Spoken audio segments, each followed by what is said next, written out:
جس خطیب کے خطابت کی دھوم اس وقت پوری دنیا میں مچی ہوئی ہے، میں تو ان کا سیکریٹری بن کر کے چل رہا ہوں. لوگ ان کی تاریخ کے لیے مجھے فون کرتے ہیں، سید صاحب کی تاریخ چاہیے، سید صاحب کی تاریخ چاہیے.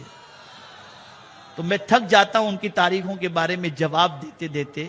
اور کوئی دن ایسا نہیں ہوتا ہوگا جس کے اندر 10 15 فون تاریخ کے لیے نہ آتے ہوں. اللہ تعالیٰ ان کو نظر بد سے محفوظ رکھے. کچھ مسائل تھے تو جن کے حوالے سے حضور مفکر اسلام نے، جن کے اخلاص کے اندر دنیا کے اندر جتنے بھی سنی علماء ہیں ان کو کوئی شک نہیں ہے. حضور مفکر اسلام کے مخلص ہونے میں، اور جن کی تقریر کو حضور مفتی اعظم سنتے ہوں، ان کے اخلاص میں کیا شک ہو سکتا ہے. اور موجودہ دور کے اندر آپ جانتے ہیں کہ جن کو سراج الفقہا کہا جاتا ہے، بڑے سے بڑے مسائل کے سلسلے میں جن کا فتویٰ قدر کی نگاہوں سے دیکھا جاتا ہے، ان کی نشاندہی پر کچھ چیزوں سے اصلاح کی غرض سے ان سے توبہ کے بارے میں کہا گیا تھا سید امین صاحب سے. انہوں نے اس سے توبہ بھی کی، جس توبہ کو کیے ہوئے بھی زمانہ گزر چکا.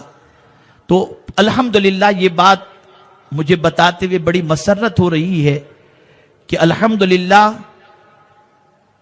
مالیگاؤں کی سرزمین پر سنی دعوت اسلامی کے سلسلے میں جو انہوں نے سنیت کا کام کیا ہے وہ کسی سے ڈھکا چھپا نہیں ہے.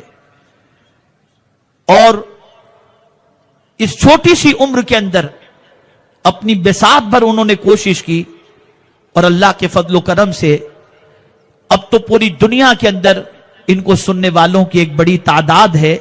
اللہ تعالیٰ قرآن و حدیث کی روشنی میں اور عقائد اہل سنت و جماعت کی روشنی میں انہیں خطابات کی مزید توفیق عطا فرمائے. اللہ تبارک تعالیٰ نے سنی دعوت اسلامی کو ایک ایسا نوجوان دے دیا ہے، سبحان اللہ سبحان اللہ، جو مولانا شاکر کا دست و بازو ہے. سبحان اللہ سبحان اللہ، کسی حد تک اس نے ان کا بوجھ کم کر دیا ہے. سبحان اللہ سبحان اللہ. میں ملک کے مختلف حصوں کا دورہ کر کے آ رہا ہوں، اور جہاں بھی گیا میں نے مولانا امین القادری، سبحان اللہ سبحان اللہ، نعرہ تکبیر، نعرہ رسالت، حضور مفکر اسلام، حضور امیر سنی دعوت اسلامی، نگراں سنی دعوت اسلامی، سبحان اللہ کی سبحان خطابت اللہ کی گھنگرج اور فکر دونوں کے ساتھ میں نے لوگوں کے خیالات کا جائزہ لیا.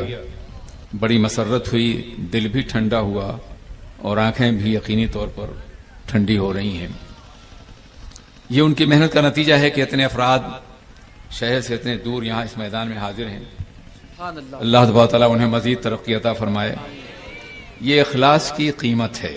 سبحان اللہ سبحان مجھے یاد ہے کہ حج پاک کے موقع پر انتہائی کبیدہ خاطر ہی آئے تھے، ان کی پلکوں میں آنسو تھے، اور انہوں نے اپنے تجربے کے حوالے سے اپنے ہی کچھ ساتھیوں کا شکوہ کیا تھا.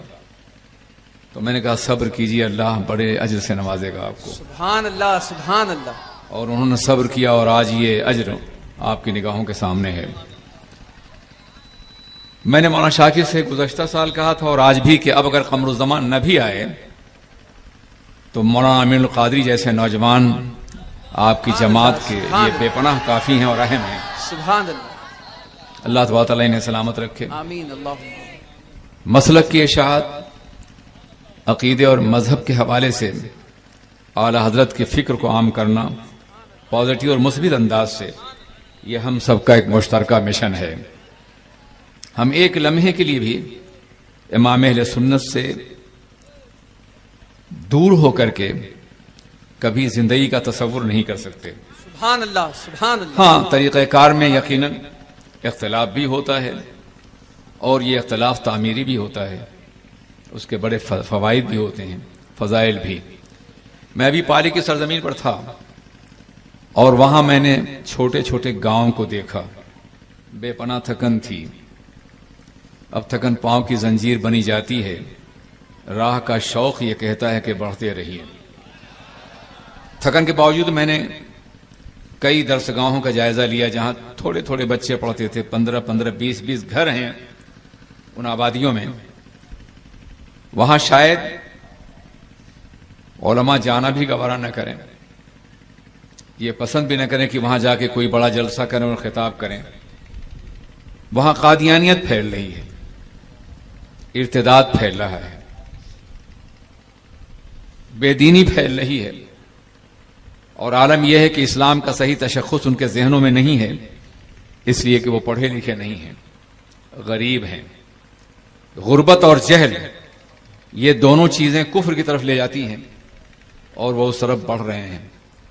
مگر سنی دعوت اسلامی کے درجنوں ادارے وہاں ان گاؤں میں کام کر رہے ہیں. سبحان اللہ، سبحان اللہ. اس کو دیکھ کر کے میری تھکن بھی دور ہوئی اور پلکیں بھی بھیگ گئیں کہ خدا اس ادارے کو ترقی عطا فرمائے اور تحریک کو مزید آگے بڑھائے.